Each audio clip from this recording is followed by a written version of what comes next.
ডুবোচর ও ঘন কুয়াশায় ভোলা লক্ষ্মীপুর ও ভোলা বরিশাল রুটে ফেরি চলাচলে বিঘ্ন ঘটছে। এতে ঘাটে সৃষ্টি হচ্ছে তীব্র যানজট। পরিস্থিতি জানাতে সরাসরি যুক্ত হচ্ছেন সহকর্মী ছোটন সাহা। ছোটন, ফেরি চলাচল স্বাভাবিক হয়েছে কিনা আর ঘাটের বর্তমান পরিস্থিতি কি এখন জানাবেন?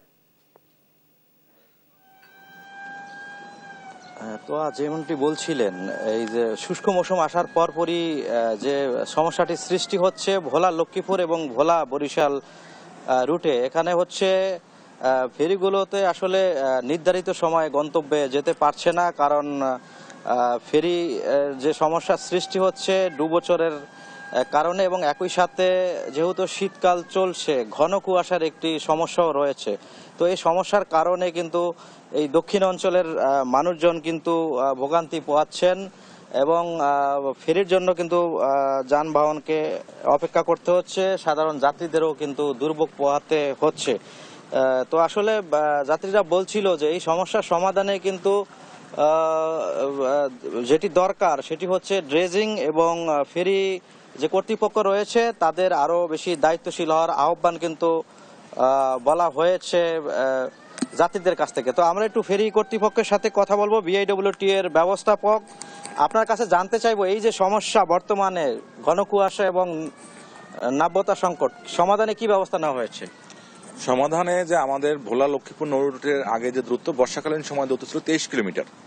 তো বর্তমানে নাব্যতা সংকটের কারণে আমরা ওই রুটে এখন আর ফেরি চালাতে পারছি না, যার কারণে আমাদের ঘুরে যেতে হচ্ছে 35 কিলোমিটার, মানে অতিরিক্ত প্রায় 12 কিলোমিটার আমাদেরকে ফেরি পরিচালনা করতে হচ্ছে। এটা করতেছি আমরা যাত্রীদের সুবিধার্থে, যাতে কোনো রকম যানজট না হয় এবং এই ধরনের কোনো সমস্যা যেন না হয়, গাড়িগুলো স্মুথলি পার হতে পারে। যার কারণে আমরা প্রায় আমাদের জ্বালানি খরচ বেশি হলেও আমরা সার্ভিসটা অব্যাহত রেখেছি। এবং বিআইডব্লিউটি যদি তার নৌপথটা ড্রেজিং করে দিতে পারে তাহলে আমরা 23 কিলোমিটার দেবো এবং আমাদের তাতে জ্বালানি খরচ কম হবে, সেটা ফেরির সময় কম লাগবে। ধন্যবাদ। তো যেমনটি শুনছিলেন যে আসলে বিআইডব্লিউটি যদি এই রুটটি ড্রেজিং করে, সেক্ষেত্রে এই সমস্যার যে ফেরি চলাচলে বিঘ্ন হচ্ছে সেটি কিছুটা হলেও সমাধান হবে বলে এমনটি বিআইডব্লিউটিসির কর্মকর্তারা আমাদেরকে বলছিল। তো এ ছিল যে দক্ষিণাঞ্চলের নৌ রুটে যে নাব্যতা সংকট এবং ঘন কুয়াশায় যে ফেরি চলাচলে বিঘ্ন হচ্ছে তা নিয়ে সর্বশেষ তথ্য। তোয়া, আপনাকে ধন্যবাদ ছোটন।